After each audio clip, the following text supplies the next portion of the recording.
Good morning, everybody. Thank you so much for joining us today. I am Leslie Wyatt. I'm the Director of Compliance at SoftPro.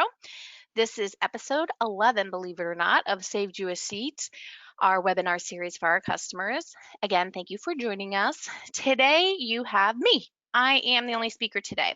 We decided to take a break from all the RON, the RIN, the cybersecurity, and everything else that we've been talking about, all the hot topics, and talk a little bit about your organizations and just some ideas and whatnots of how to hire, interview, and retain the next generation of title pros. So, as you all know, our generation is not a high turnover. I said our generation. Our occupation is not a high turnover. Basically, when someone gets sucked into the title world, they're in it for life, if you will. And so it's very hard to kind of think out of the box. It's very hard to think of how to hire the next generation, how to get people interested in title, and how to retain them. And, in order to do that, you kind of need to know who you're hiring, right? You need to know a little bit about what's happening in the world as far as what people are looking for, what in their jobs, and necessarily explaining what our industry does is one thing, but also attracting people to our industry is another. So we're going to get started here in a second. I was just giving some more people time to log in. We do have Ellen Crema from SoftPro on. She is going to monitor the questions. So if anybody has any questions, please type them in and we will try and address as many as possible. If by chance we don't get to your question, just like every other week, we do send a recap follow-up email a day or two after this. It'll give you the link to the recording so that you can listen to it again if you so choose or share with someone else. It'll give you anything associated with it if by chance we have handouts or a copy of the PowerPoint. And then we also include the Q&A. I did see we had a question already. Someone was asking about handouts. We don't actually have any handouts for this because you'll have access to this PowerPoint, which has all the information in it. So again, feel free to ask any questions. We will send out a recap of this and a link to the recording. And if we don't get to your question, we will send it up in a follow Q&A for everybody to see. So with that, we are going to go ahead and get started. Maybe. There we go. Okay. So what to expect with Gen Z? So it's very important that everybody understands what we're dealing with, right? We are dealing with the next generation. We have an industry where people have been working 30, 40 plus years, and it's time to bring on some new blood, right? To get some new people involved. So what we need to know about Gen Z, first of all, is who are they? We need to really understand our company culture because that's something that they are looking at. We need to know what they're looking for. Kind of an odd concept, right? In general, when you're putting out jobs, the candidates, it's like, what are we looking for in a candidate? But really, we need to know what they're looking for to help sell our companies and our industry to the next generation. Also, how to market your company. That's a big piece. There's all sorts of ways, and they're kind of not things that our industry is used to doing. So we're going to talk about that as well. All right, so if we keep going. So I keep saying Gen Z. A lot of people are thinking, okay, who is Gen Z? What happened to the millennials? The millennials are still out there, but believe it or not, they've been in the workforce for quite some time now. We've moved on to Gen Z. I know a lot about Gen Z because I have 3 children that were born in this time frame.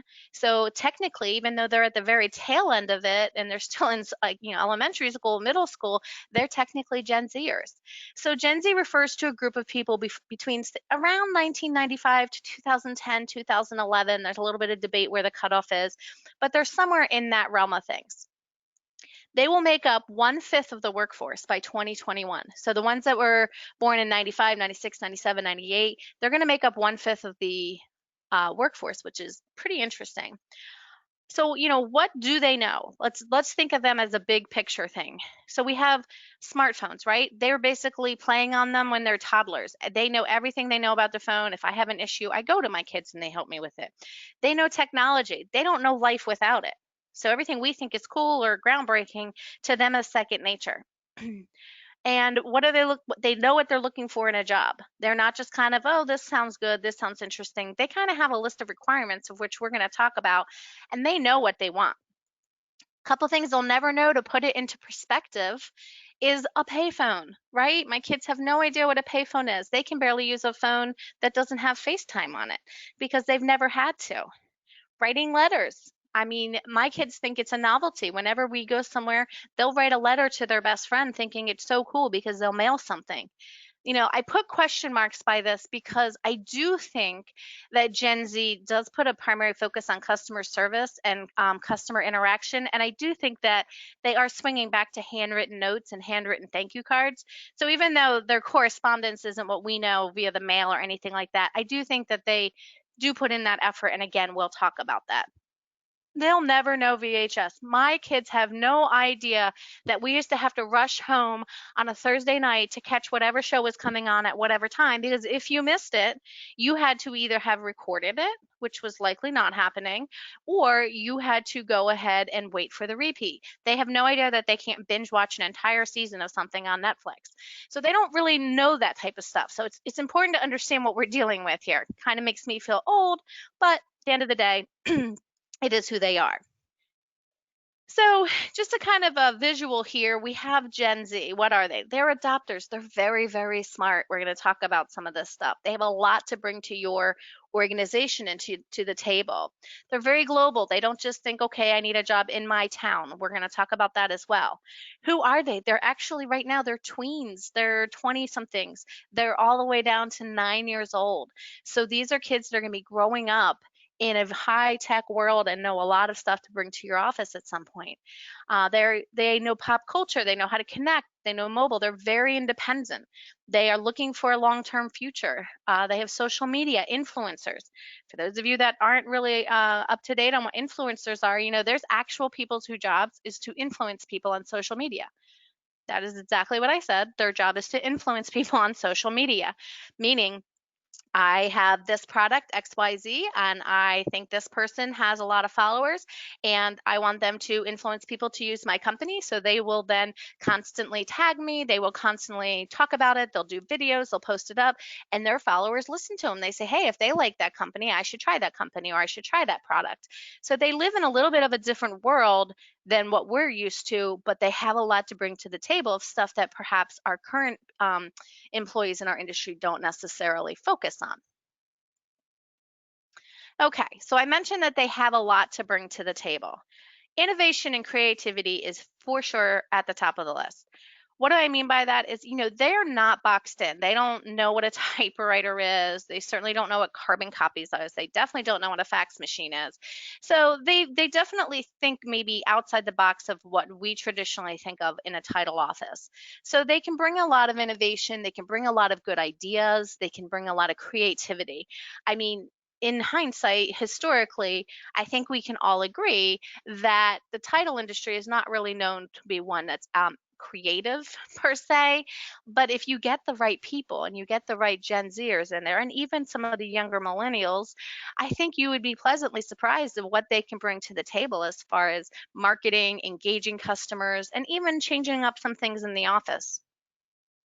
They're very tech savvy. They live it, they breathe it, they were born into it. Very quick story. I talked about the phone and a payphone. My youngest just turned 9 in March, and she wanted to call my mom. This is probably when she was like 6 or 7. And so we did, and I handed it to her, and she handed it back and said, it's broken. And I said, broken? It's my cell phone. It can't be broken. She said, I can't see her. She literally had no idea how to use a phone. She only knew how to use either an iPad or the cell phone via FaceTime. She didn't even know to hold it up to her ear and talk. So they don't know any different, right? Things that we think are groundbreaking to them is just normal. So take advantage of that. Learn from what they have to bring to the table. Interestingly enough, as a whole, a high percentage of them are looking for long-term job placement. Remember, they watched their parents go through a recession. That's a big difference between millennials and Gen Z. Millennials basically grew up with a booming economy. Their parents were living it up, they were living it up. Then comes along these Gen Z, 2008 through 2015. They saw their parents lose jobs, they saw their houses get foreclosed on. They don't really have interest in job hopping like the generation before them. They're looking for a career path, and we're going to talk about that because it's really important to understand that, because that's a selling point for a lot of them. And we're going to talk about providing that career path and what you can do. They have a lot of drive and ambition. They're very independent. They are not dependent on their parents. Like I said, they grew up in a different time. If they want something, they work for it, they get it. It is a little bit different than the preceding generations, but just know that if you get the right Gen Zers in your office, they have a lot of drive and ambition, and that is contagious in the office space. So they're looking for some competition in the workplace. Gone are the days of let's all work at a table together and idea share and crowdsource and everybody kind of works together. They're kind of more like, hey, tell me what I need to do, I'll do it, and I'll do it better than anyone else. Not that they won't collaborate or they're not good team players. They just don't need that constant management. They don't need to be micromanaged, and they don't need that constant, like, attaboy, if you will. They are looking to get ahead. They are looking to do their job, and they're looking to, succeed at it. They have a lot of social awareness, and I think probably more so than before in our current world. They are looking for companies that are going to help them with the social awareness, and we are going to talk about that as well. They're looking for a cause, if you will, and not just to say they have a cause. They generally are looking to better their communities, to better their world, their environment, or whatever the cause is. But that's something that we're going to talk about when we're talking about job descriptions and hiring. They're very forward thinking. Like I said, we are kind of stuck in our ways in our industry. I think over the last couple of years, we've really have kind of adapted more changes. I don't think we can go on any further and not even talk about COVID-19. I mean, think about how our industry is operating remotely that we would have never thought of in the past, and how many people are likely to stay remote in the near future and maybe even long term. So, they're very forward thinking, which is a great thing for our industry, and hopefully we can adapt to some of the things that they come up with. All right, so I kind of touched on a few things, but there is, this whole thing is people ask a lot, like, what's the difference between Gen Z and a millennial, and how am I supposed to hire the difference between those? Well, there's a lot to know between the two of them, and the next slide is going to show you that. And just know that both of these generations can really energize your team. Like I said, a lot of people in our industry have been in it long term. So bringing in some young, energetic, creative, smart people really can help energize a team. So just because someone doesn't have a lot of title experience or knows a lot about our industry, if they have other attributes that can really help your team, think outside the box. Remember, at some point, we probably didn't know about title, and we can pretty much teach anyone anything. All right. Again, I get asked all the time, what is the difference between millennials and Gen Z? I mean, this is a very short, abridged list. I could give you a 90-page document based on all of the surveys and all of the stuff that people have put together. But most is they're both tech savvy, right? So you have millennials. That's where we got the double screens. That's where we can do two things at once. We can proceed on this and work on it on there. Then it goes to Gen Z. It says, bring it on. I'll take 5 screens at once. I don't need 2 screens. I can just work on this all day long. So you have tech savvy. Then you have we know nothing else but technology, because that's the generation we're in. Millennials really pushed everything to text, right? Think about our industry and either real estate showings, they'll text you and confirm it, closing, sending documents and whatnot. So they really pushed people to communicate via text. Where Gen Z, if you really wanted to look at the difference, they're still going to connect via text, but they're not going to use a lot of words. They're going to use a lot of pictures, a lot of images, emojis, stuff like that. So we actually are going to bring that up later when we're talking about job descriptions. So curators and sharers are millennials. Like I said, they want to work together. That went to the whole like agile workspace that a lot of corporations bought into play in before this whole COVID, where you didn't really have your own desk. You just kind of came in and sat at a table. We're all going to work together. We're going to meet together all day. And then you have Gen Z, where they're more of creators and they'll collaborate, meaning they'll definitely work as a team, but they're not looking to sit there all day and work on something with someone else. They have a task, they're going to do it, and they're going to create what they need to create and move on. So millennials are very now focused, meaning they weren't so long term, right? Remember, they grew up differently. So a lot of times you might bring a millennial in and they're really only looking to kind of learn something, work there a couple years and move on. Whereas Gen Z is very future focused. And what I mean by that is they're really looking for a career. They're going back to that, from however many years ago, where they're saying, if I'm going to put my time and effort in, I want this long term. Like, I want to know what my career path is. I'm looking towards the future. Again, I'll reiterate, a lot of them lived through their parents being laid off, foreclosures. They don't want that, right? They want stability and financial stability, job stability, and looking towards the future. Millennials are very optimistic. That's great. Everybody can use that in their life, especially in today's world. My goodness. Gen Z is very real. They're very realist. And again, a lot of this has to just be because of how they grew up in the time that they grew up. So they're very real. So they're not expecting to come in and start at the top. They're willing to work their way up. Where a millennial says, hey, I have a lot to offer. Put me here and I'll, knock your socks off. So both good attributes, both good characteristics, but they are different. So millennials kind of want to be discovered, like, hey, look what you found in me, you're welcome. And then you have Gen Z, who really wants to work for that success. They want to prove themselves and, like I said, kind of work up that career advancement ladder, whatever it is. So these are very specific or high level, and please keep in mind that you're going to have a variation of this in every generation, right? So I don't want anyone on the line right now who's a millennial think we're talking down about millennials, or anyone on the line with Gen Z think we're talking down about them. There is no better or worse. They're just different. I mean, everybody that grows up in different times reacts differently, has different mindset, and that's no different than Gen X, baby boomers. So these are just kind of some high level differences between the two, but that doesn't mean a millennial isn't a realist. Of course they can cross over. All right. So what are they looking for in a company? From a Gen Z perspective, which is what we're going to focus on, because a lot of you have millennials already working in your company, and hopefully you do, because they have a lot to bring to the table, is they're looking, for a company culture. They're not just looking for a job. So one of the things you need to think about is when you're looking to hire and you want to get the message out there and you want to attract the best talent, you need to make sure your message is loud and clear. So gone are the days where, you pop it into the classifieds, wanted, title searcher, must type this, must do that, must do that. They're not as interested in the job. They've already made a decision to look into this industry or look into this career or job. What they want to know is, okay, if I work there, what can I expect from the company? So they're most interested in working for a company that has a cause that they're passionate about. This is a really good trait, especially again in today's world. So I'll give the example of SoftPro.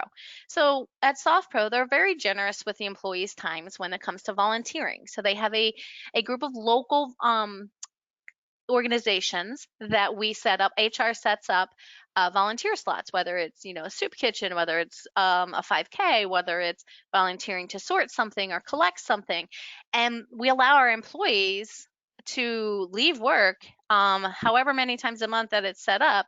We allow them and encourage them to leave work and go volunteer. That's what a Gen Z wants. So it doesn't necessarily have to be like, oh, I'm really big into animal rescue. If this company doesn't have animal rescue, I'm not going to work there. What they're looking for is they're looking for a company that, believes in philanthropy, and that they are allowing their employees to volunteer, and as a company as a whole making a difference. So when they say, we need a cause, it doesn't have to be their cause. It just means a cause. And every company really should. You should be giving back to your community. I know in our industry, that's a huge thing and people do it all the time. So go ahead and highlight that. Make sure that your job candidates know what it is that you guys believe and how you go about enforcing that.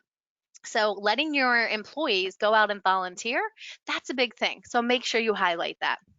So if they're generally interested in promoting what your company has to offer, they'll put in a lot more effort than you think.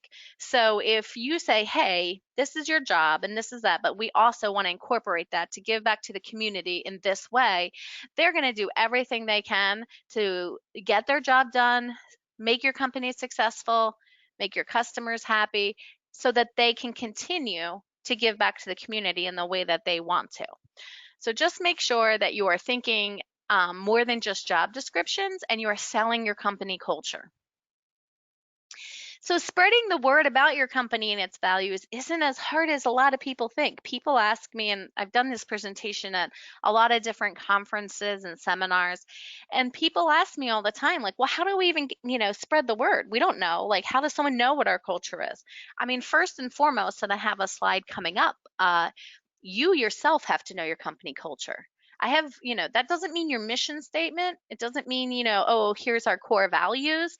It means like what is it like to work at company XYZ? And your idea of your company culture may be very different than the reality of your company culture. So if this is a new concept to you, or if this is something that you want to start highlighting when hiring, you should start talking internally to your existing employees and say, hey, this is, in my mind at least, or what I'm trying to build, this is the culture of our company, and get feedback. Is that their day-to-day belief? Is that their day-to-day, experience? Is that something that they say, yeah, if somebody came to me and asked me what it's like to work here, this is what I'm going to say to them. So you got to start within and make sure you have a culture to spread the word. So assuming you do, I mean, in today's day and age, the easiest way to do that is social media. Millennials and Gen Z, and even, Gen X and baby boomers for that matter, but the younger generations, they're not really going to go to a newspaper. They're not even going to go to Craigslist. They're not going to go to classifieds. They're going to go to social media. They're going Instagram, Twitter, YouTube, Snapchat, so on and so on. So that's their daily life. That's how they communicate with basically everybody in their life. And they are going to look there. They're going to look and see what your company has to offer on their Facebook page. They're going to see if you have any videos on YouTube, on Instagram. So embrace visuals over words. This is a hard thing for our industry, right? We are very black and white. We are very, this is, A plus B equals C. And so think about how to grab someone's attention. They don't want to read through a paragraph of what your company culture is. So a cool visual with a couple words underneath is going to pique someone's interest and be like, oh, that's cool. Plus, it's going to show you kind of moved with the times. So embrace visuals over words. I mean, even look over here to the left. I purposely put this there. Just looking at that, I don't need to even say anything. You can look at that visual and know, oh, social media, right? Worldwide interaction. You may not know what every single one of these is. Like, for example, maybe you didn't know what IAN is. I'm sure you do. It's LinkedIn. But, just by looking at that, the message comes across. So then you could add a couple things underneath explaining why that image that you chose explains your company culture. So just think about when you are posting stuff to your websites, when you are posting job descriptions, that if any time you can put visuals, it's going to garner a lot more attention than just words. Make your values clear in your job descriptions. We're going to go into that in a little bit more detail in a while, but it is, your company culture and your values are a little bit different, but the culture is kind of what it's like to work here, and the values are like, this is what we value within our company. Customer service is a number one, blah, blah, blah, blah, blah, blah. So, incorporating that into your job description kind of sets a tone for, hey, here's the job, but more importantly, at the end of the day, this is what we're looking for in a candidate. So include values and culture on your web page. These are tech savvy people. They are not going to just say, oh, I heard you're hiring, and apply for a job. They are going to do their research. I mean, these are the same people who are buying homes, and they narrow it down to 2 homes because they've viewed the home online. They've taken virtual tours. They've done their research for the schools, the location, the taxes. Their whole life has been online. So they are going to, before they even consider working for you, they're going to go to Yelp. They're going to look and see what people said about you. They're going to go to your Facebook page, your Instagram page. They're going to wonder why you don't have a YouTube channel if you don't have one. They're going to go to LinkedIn. So they're going to do their due diligence. So you really want to make sure that you are spreading the word. Plus, honestly, these are consumer facing platforms as well. So if I'm looking for a title company or a settlement agent, and I go and I see it, and I can see what your company culture is, and I can see that you promote this and you promote that and you work within the community, honestly, that's going to go a long way in marketing to consumers as well as future employees. So just to kind of put it in more perspective for you, when they did a survey here, they asked a group of 13 to 24-year-olds, and they said, what can't you live without when it comes to social media, TV, all that type of thing? One is YouTube. 67% said they could not live without YouTube. That is where they watch videos, that is where they follow people, that is where they post stuff. So you have 67% of them saying they can't live with it. So if you do not have a YouTube channel or you're not on YouTube, you may want to consider that. 51% said they can't live without Netflix. Notice nobody said cable. They have no idea what cable is. They know what Netflix, they know what Sling, they know what Hulu. They are not looking for to sit down in front of a TV. They watch everything on a computer, an iPad, a phone. So 48% said they can't live without social media, which I think is very interesting. I actually was a little bit surprised that that wasn't higher, but I think YouTube is a form of social media, so I guess there's that. But a lot of them said, "Listen, we need our Facebook, we need our Instagram, our Snapchat." Facebook is not so much a Gen Z thing. They'll go there to look something up, but they call it, as my kids tell me. My kids don't even have a social media account, but they tell me Facebook is for old people, i.e. me. But you do have to keep up with that. So you want to post company outings, company volunteer day, company, happy consumers, happy customers. You want to utilize social media to brand yourself and to spread the word of your culture and your values, because before they come to interview, I guarantee you they've looked at least 4 or 5 different places to see what you guys are about. So then I did mention cable and satellite TV. A mere 36% said they couldn't live without it. And I mean, honestly, I think this was done before all the streaming services would bring you live sports. And I think that's why a lot of people still have cable or satellite TV. So it's an interesting graph to see what people had said. That, mind you, this was 13 to 24-year-olds. Okay, so if we could move on. This is something that normally in person we would kind of go around the room and I would ask you. We've talked a lot about company culture because, quite honestly, you're going to have a hard time attracting good talent if you can't um, put an emphasis on what the culture is like at your company. And a lot of people have not had to think like that before. So one of the things that we put out there, and I've done this many times by myself. I've been fortunate enough to also present with Wayne Stanley from Bo Digital, and he does this thing where he says, okay, let's go around the room, and if you had to describe in one word what your culture is, and it is absolutely amazing to hear what people say. And sometimes it's nothing what management would think. Sometimes it's good, sometimes it's bad. But if you're really trying to start and you're trying to think, what is our company culture? If someone asked me that in one word, would I be able to answer that? So it's just kind of food for thought. It's something you could work with internally, something you could work with management team, and then take, if management says our culture is, one thing, and then you have a meeting with your employees and you say, if you have to explain it in one word and it's completely different than what management is saying, then you know that the culture that you guys think you have built is not the one that's actually happening day to day. So it's a really good internal exercise, because then once everyone's on the same page, it is a lot easier to advertise that, because then when they are talking to people and they are seeing things, that's what's going to be like to come work there. So just, I put that in there. I know we can't do it because, well, you're all on mute, but I wanted you to maybe do that within your organizations. And it doesn't matter how big or small you are. This can be used for an organization of 500 down to an organization of 3. So it doesn't matter. At the end of the day, if someone's coming in, you should all have the same mindset of the culture of your company. Okay, so people ask all the time, all right, you've sold us on our company culture. We need to make sure that everyone is aware of it, and we need to make sure that that's a selling point. How do we do that? It's as easy as 1, 2, 3, right? No, it is not. It is, because there's just a few things you really need to do, and it should go a long way. But you do need to put forth the thought process and effort to even define what your culture is. So the 3 easiest ways to start, I could have given you a list of 35 things, but we only have an hour and nobody wants to hear me talk that long. So here are the top 3. One is storytelling. Storytelling is probably one of the best tools that you can do. The second one is current team member interview. I have a slide. We're going to talk about that.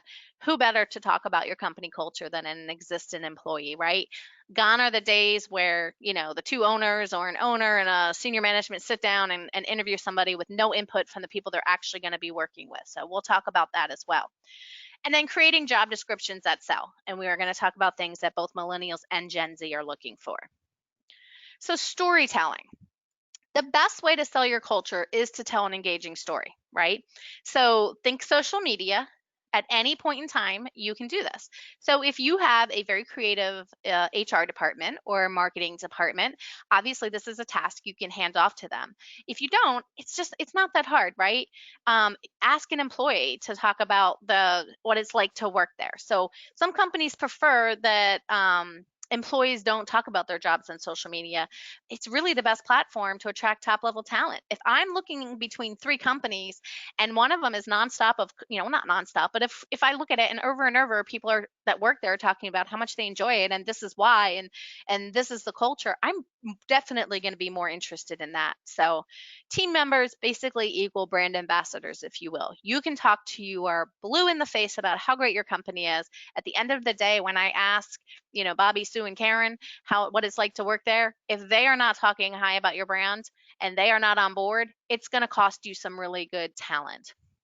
So if they like working for your company, your existing team members are the best voice you have to tell as many people as they can.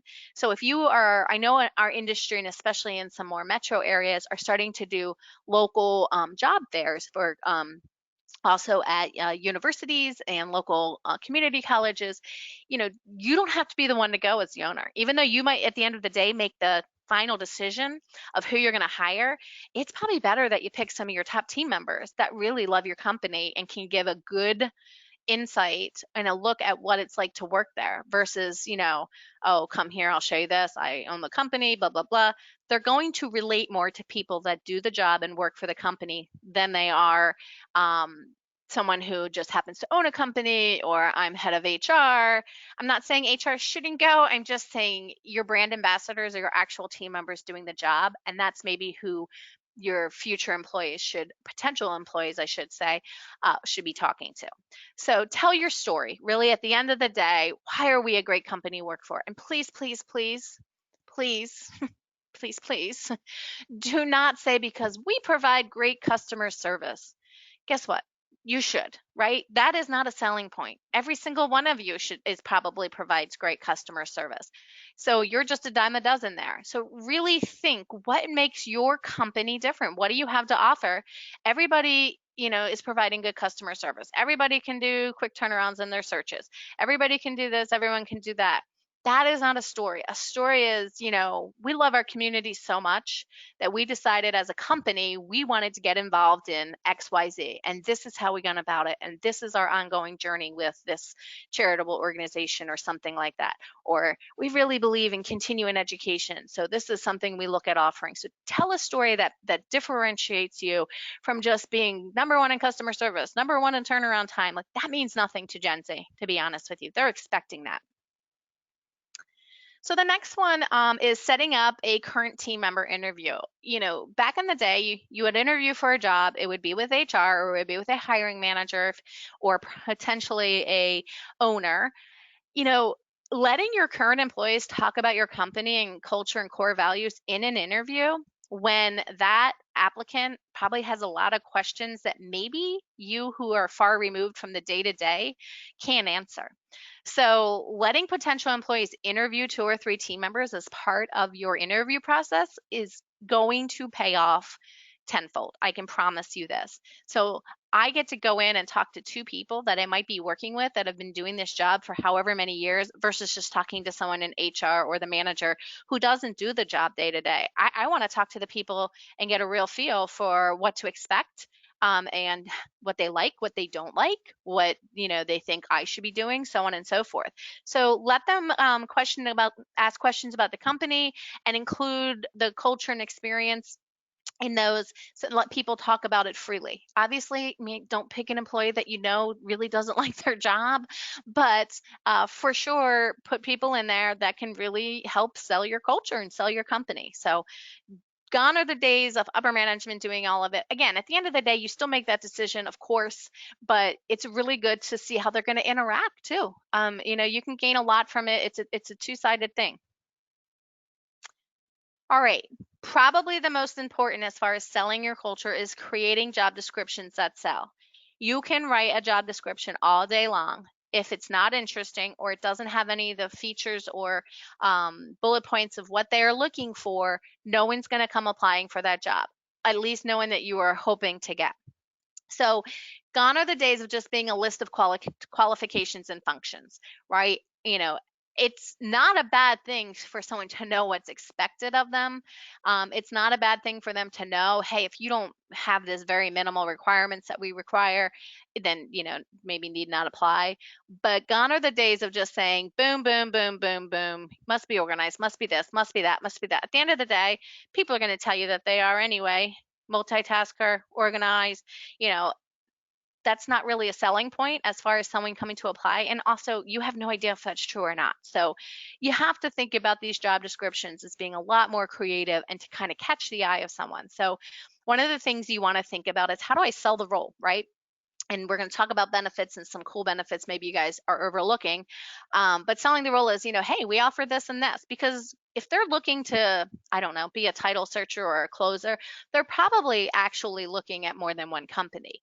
So if you're able to sell the role and, yeah, you're going to do this, this, and this, but you do that anywhere, but at our company, you also would be doing this, this, and this, and this is what you'll get back. So selling the role is big. So be appealing to the candidate.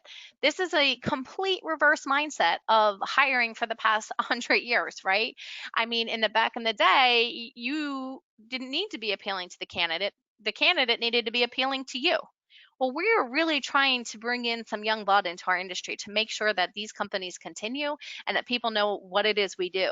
So at the end of the day, while yes, you have to be interested in this candidate and they have to meet certain requirements in order for you to consider them, if they don't come to you to apply in the first place, that's all null and void. So you have to make your company appealing to candidates and, good talent, so that then you can say, okay, of these five, these three meet all of our criteria. So I'm not saying just because someone applies, you have to consider them, but if they're not applying, you can't consider them. So sell the perks of working at your company. We're going to talk a little bit more about that. Oh, goodness. Get to the good stuff. Candidates want instant gratification. I have a good friend in the industry in one of our ALTA committees that always says TLDR. For those of you that don't know what TLDR is, you should. Too long, didn't read. It's an actual acronym. Too long, didn't read. So listing off everything, all the accomplishments in your company or all the requirements, or, an entire paragraph after paragraph after paragraph of what it's like to work there, you've lost them. So just get to the good stuff right away. Like, hey, do you like, volunteering here? Do you like this benefit? Do you like whatever? Maybe with a job for you. List out a couple of requirements and see what comes back. But if you make something too long, they're going to keep moving on. Too long, didn't read. I mean, sometimes I respond with that. When someone sends me a really long email, I'm like, oh my God, you should have just picked up the phone, and I will send back TLDR, call me. Like, I am not going to sit there and read a book when you could have just called me and told me something in 5 minutes. So sell the job early, kind of gets to the good stuff, and write a description with that candidate in mind. So if you are looking to fill the job with someone with a certain skill set, that's fine, right? We know that. But if you are looking to fill the job with somebody with a certain skill set, but also brings a certain personality and brings a certain, tech savvy and so forth, other characteristics to the job, then make sure you write that job description with that in mind. Otherwise, you're not going to attract those type of people. So at the end of the day, when you are writing these job descriptions, please don't write them like we've written them in the past, right? Make them exciting. Make it something someone says, I don't really know a lot about title, but I sure do like this company. I mean, let's be honest, we can teach anyone to search, to type, to close, right? And so getting them in there and getting them excited and having that energy on your team is what you're looking for. So try and sell them on your company and a little bit on the job, because they're not going to know much about it. And then the rest will work itself out. You can train them, you can do whatever you need to do. So, what's important to Gen Z? So here's some things to maybe kind of think about. They're looking for independence. So they're not looking to collaborate. That's something that you can put in some jobs. They're looking for mentorship. They're looking for that long-term career advancement. They want to know that, hey, when I have a question, I have a go-to. I have that person. This is a great thing within title. You have those title people that have been there for 30 to 40 years, right? They don't love change. I get it. I've worked with many of them. But at the end of the day, if you're asking that person to mentor a new one, they take a whole different like outlook on that. They're saying, "Oh, well, I'm really valued as a senior member here. I can really teach this person a lot." So selling a mentorship program is really great. What goes in line with this too is also interns. You guys in our industry, we don't utilize interns enough.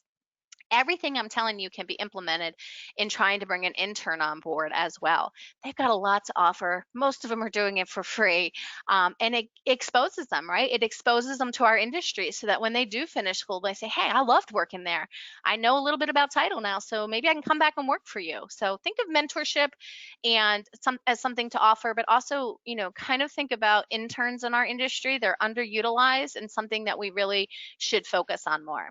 And then they like face-to-face communication. I mean, in a digital age, they really are a generation that says they want to go and walk up to their boss and say, "Hey, I was thinking maybe we could work with this organization, or I could do this, blah blah blah." And they're okay with some honest feedback. They're okay with not being told and getting that attaboy, and but they just want to know they're being heard and that they have someone to talk to. Again, we talked about social causes, but they're really big into it. I think a lot of people, not just Gen Z, are nowadays, and a lot of companies are. So finding ways to tie social causes into your products, services, and workplace, making social service part of your business culture. I told the story about SoftPro, how we do that. Everybody has their own communities, and those communities all have their own unique needs, right? So finding what works best for your organization and then helping spread the word and selling people on that is something that I highly recommend everyone doing. And consider embracing Gen Z's entrepreneurial skills to lead these projects. So it may have been something you guys have always wanted to get into, but you really didn't have anyone that wanted to take the undertaking, right? So now you've got this young, energetic person who's really wanting to get out there and help, and this is a great platform for them to do so. It's a win-win. Something they want to do, something you wanted your organization to do. So think about it like that as well. All right. So can you offer career advancement? We just talked about that. I'm not going to go too far in it.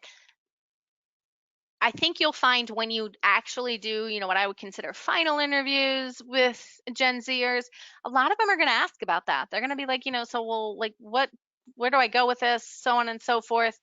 What do you have to offer me before they even consider it? If you're going to tell them, no, you're going to sit at a computer and type commitments for the next 15 years, it may not be the job for them.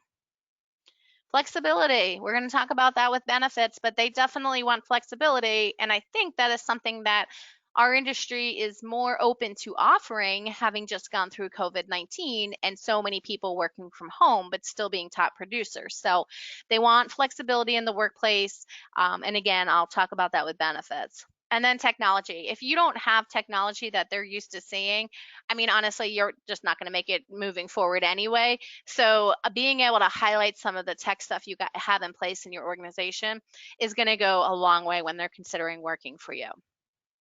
Okay, so the last thing with testing job descriptions, and I'm stealing this from my friend Wayne with his permission, but I thought this was so great and the story behind it is so great. We all write stuff, we think it's great. Maybe you go back and reread it like a month or two later and you thought, that was not very good, so on and so forth.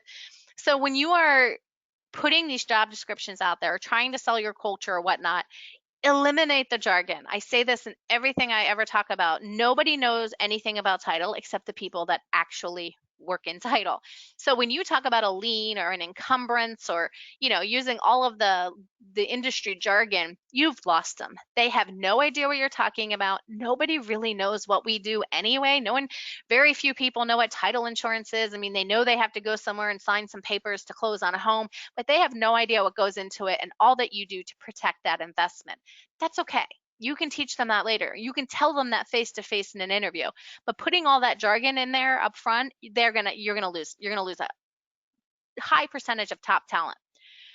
Another way to go about your job descriptions is once they're written, we have in here asked local students to review, because Wayne was talking about how at their college, they went to a college and there was like a focus group, if you will, and they asked them to read them and give them the feedback. And the feedback was crazy. Like, these people thought these were really great job descriptions, and these are educated college kids were saying, I have no idea what this is for, or this one's really good. So I don't mean you have to find a actual school to do it. That just is what we were talking about at the time. But maybe people outside the industry, friends or family, or just a neighbor, say, hey, could you read this and give me some feedback? Because having those eyes from people that aren't in our industry is going to go light years in attracting top talent to our industry. So make sure you review it. And I don't mean internally. Make sure you read out people who have nothing to do with title or really even understand it. Say, read this job description and let me know if it's something you think that you would, be interested in applying for. Because I'm trying to attract people that maybe don't necessarily have a title background, but they can bring a lot to my organization. Okay, so here we have hiring Gen Z. People ask a lot, how do we actually go about hiring them? We need to change our job description, sell our culture. I mean, one is a mobile recruitment strategy is a must. If you can't, we're not going to send a document and make you fill out an application or this, that, or the other. If they can't click on something, upload a resume or a quick video, you're going to lose them. I know that people in our industry and of a certain age, I'm one of them, do not love the concept of video. It is second nature to them. I mean, they wouldn't bat an eye out of giving you a 2-minute quick overview of who they are and why they want to come work for you. So utilize that. You can learn a lot from someone in a 2-minute video. You really can see how they interact. You can see, what they think of themselves, what they think they have to offer. So having a mobile recruitment strategy where someone can very easily apply for the jobs is a must. If they have to go to an actual computer and fill something out, whatever, it's not going to happen. It's just not. So make it easy for people to apply. Remember, all they're doing is applying. You're still going to interview and talk to them. You don't need that much information up front. Avoid too much text. Keep your job description short. We talked about that. We also said use visuals, remember, whenever you can. Focus on their wants. Highlight items such as, growth opportunities. Obviously, everyone cares about their pay, positive impact, job security, health benefits, flexible hours, manager to learn from, meaning mentorship or internship type stuff like that. So again, the focus goes off the job itself and to stuff that you have to offer them. Include videos. So this can be to show applicants a short glimpse of your office or an employee testimonial. I mean, if I'm thinking about applying for a job and I can click a button and there's an employee at that company, or I have an insight to see the office and how people are working and interacting, it doesn't need to be long. It can be 30 seconds, 60 seconds, 90 seconds. It's just, it puts a face to the name and it works. I can promise you. And then I just mentioned this, but asking your candidates to record a minute video to introduce themselves, it shows you're tech savvy, it shows you're forward thinking, it shows that you're interested in them and want to see them and hear from them. So keep in mind these things, they're very easy to do. Anyone can do them. You may not be the most comfortable with doing them because you haven't done them in the past. However, that said, it's very easy and the return that you will get will be very big. So updating your communication style. I mean, we all had to do that, right? I mean, COVID has really changed the way that our industry communicates. How many Zoom meetings have you guys had for the past 4 months? How many go to webinars? How many this, how many that? Everything is virtual. So using modern interview techniques, we don't need COVID to go away for us to stop doing that. Why do I have to come into your office when I can just hop on a Zoom call with you and have an interview? Especially round 1 or round 2, if you do multiples, there's no reason for me to have to physically be in your office. And especially with COVID, I don't want to. So there's so many platforms that will allow you to interview and have face-to-face time with candidates. With the remote working, if your company is finding that it's been very beneficial and you're not actually planning on bringing everyone back to the office and that there's certain roles that probably work better remotely, think about how much that opens your talent pool. So now you're not just looking within your town or city saying if person X never really has to come to the office, I can go, 5 states over to someone who's a fantastic employee and has a lot to offer and is looking for a remote position. They don't need to be there in person. If they can do their job and do it effectively, I mean, it opens up so much more, like what we call global talent, but in this case, like, within the country, the talent pool to then just explodes. I mean, you have so many more options than you would if you were hiring someone to physically come in the office. Now, of course, there's certain jobs where they do need to physically come in the office, and that's fine too. But regardless, especially with COVID right now, but just think of video, think of Zoom and go-to meetings and Skypes and stuff like that. And before you make someone come in, you can correspond with them via your phone and texting. That's what they're looking for. So, kind of think outside the box of what we've done in the past and think about your everyday life and how you correspond with your family. That's how you should be corresponding with people that you want to hire. So what are your best benefits? You need to outline your best. What's missing? Do you provide personal benefits? A lot of people don't think to highlight some of the personal stuff because they don't consider it technically a benefit, and it is. And what I mean by that is, 2 weeks vacation, your healthcare insurance, and this is your salary. Those days are kind of gone. I mean, people still want that. They want to know about it. What else does your company have to offer? That's what you want to highlight. Really think about it. We've talked to some companies who are like, well, we don't really have anything. And then they'll say something and we'll be like, wait a minute, what? You allow your employees to do that, or you provide this for your employees? That's a benefit. So to kind of give you an idea about what some of them off and paid time off, no matter what anyone says or what generation you are, people want to know that they have paid time off. Now, a lot of companies are going to unlimited, and that is completely an internal choice depending on what type of organization you have. And what I mean by that is they don't track it. It doesn't mean you can take, 6 months off. It just means if something comes off and you need off, that's fine. But you're also expected to be there for the closings and the job you're supposed to do. So in some organizations, they find the paid time off that they don't track, meaning one person might take 10 days off a year, one person might take 30. But at the end of the day, if they're doing their job and equally and getting it done, they don't care. So may not be for you, but it's definitely a huge selling point for people. Health and wellness is another one. It's not just your health insurance like we've talked about in the past, but do you offer continuing education? Do you offer, oh, well, we bring in lunch every Friday, or we stock our, kitchen with healthy snacks for everybody. We support health fairs. We do on-site flu shots. We bring in, 24/7 nurse hotlines. We provide, reimbursements for gym memberships. Those are huge benefits. Someone who goes to the gym every day wants to be reimbursed for that, and they should, because they're bringing your healthcare costs down. Get creative. What are some other out of the box ones? Well, one company I know is once a week they get to bring their pet to work. Mostly it's dogs. I mean, you can certainly figure out what pets people have before you offer this, and people love it. They have like the office dogs. They walk around. Providing time off to support volunteer efforts. That's huge. We talked about that earlier. Fun company events. People want to be part of a team, right? Especially individuals that are kind of off doing their job on a, individual basis. Coming together as a team and a company is something that they're looking for. So bring your infant to work for new parents is an option. We had one organization that they couldn't afford to be overly competitive or pay more, but what they did is they had an extra room kind of off to the side, almost next building, but it was connected, and they turned it into not necessarily a daycare, but oh, your baby's sick, it's okay because you're still willing to come into work, bring your baby. Or, the next one, bring older children when childcare options fail. So instead of having to burn time off or not be there to work, they've got kind of like a kids room. It's got a little homework station, and it's got, movies and stuff. So it doesn't have to cost you money. You just kind of have to think outside the box. Flexibility is huge.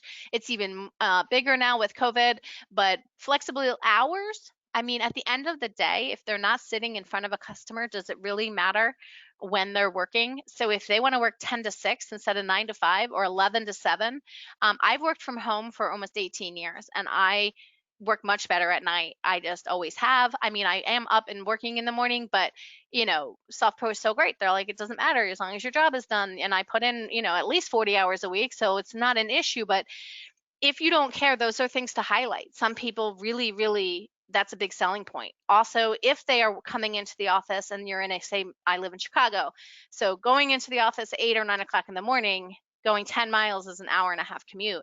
Going in at 11 or going in early at 6:30 or 7 is a 20-minute commute. So there's multiple reasons why people want different hours. It's not because like, oh, I'm not a morning person. But even if they aren't, who cares? If they work 11 to 7, you have more coverage and more hours to offer your customers.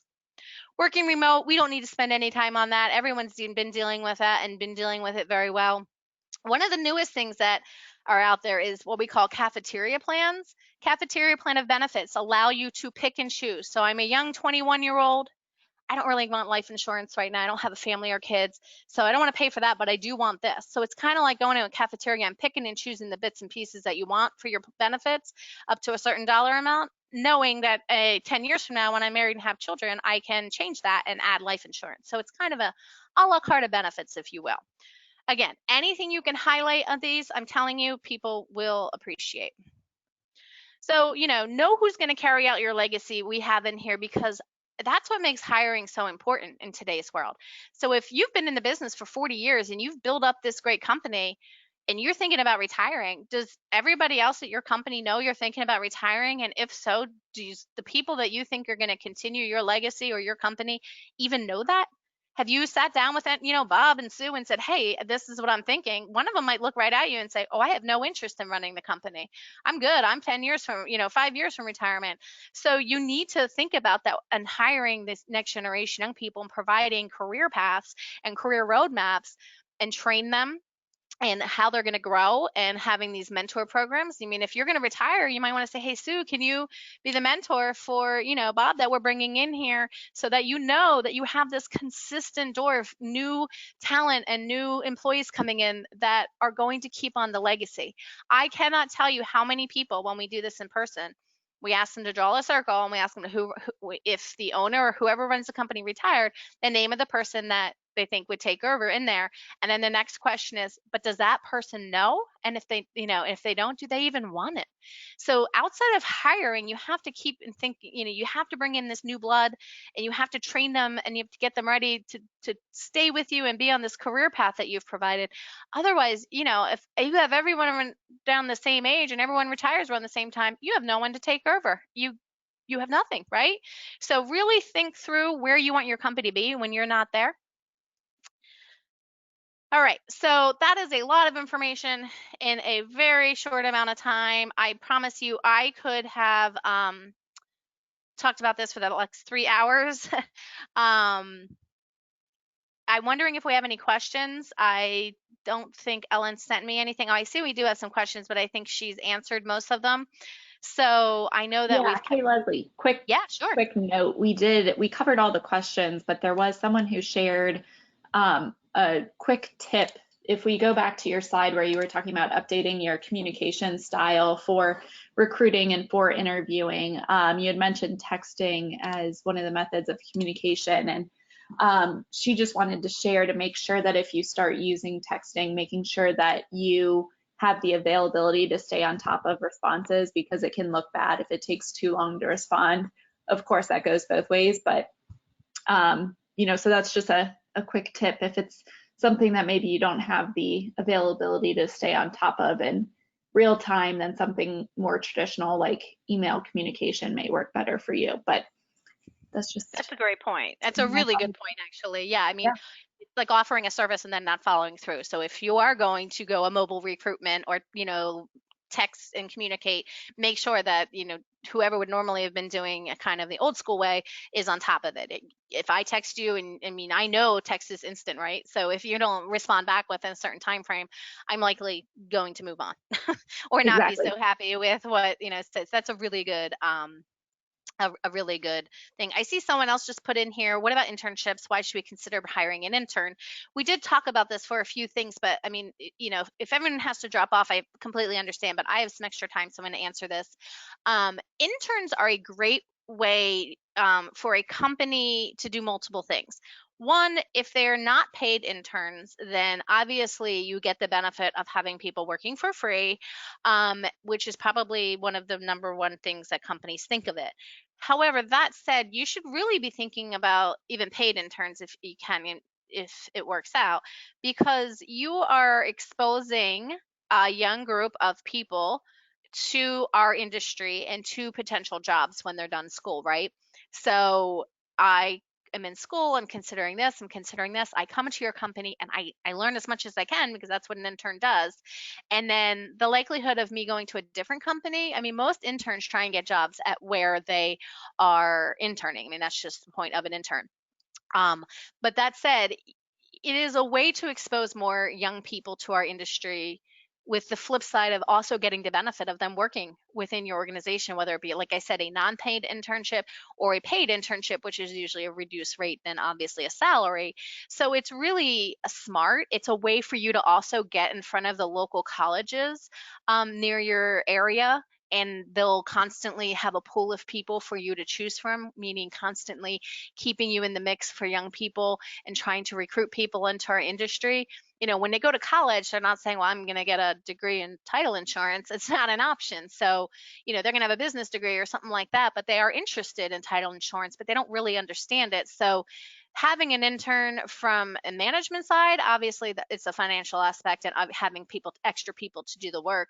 Another thing to consider too is, like, if you're going through like a refinance boom, you know, you don't really necessarily want to hire people because you don't have the businesses to sustain them after, you know, interest rates go back up or something happens. Whereas if you have a group of interns that you can train and teach, you know, then you're not having to worry about, oh, what are we going to do with them? Because most internships are timed, you know, 3 months in the summer, or after work in the winter, whatnot.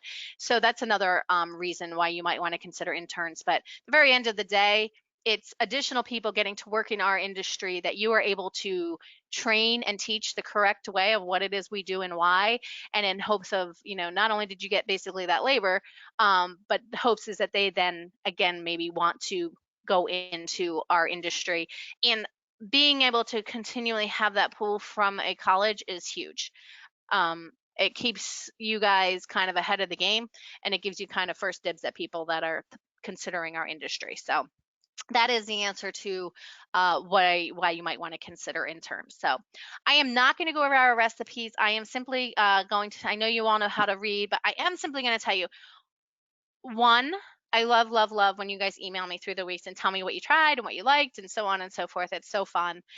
Two, we make this at our house. Again, I have 3 young children.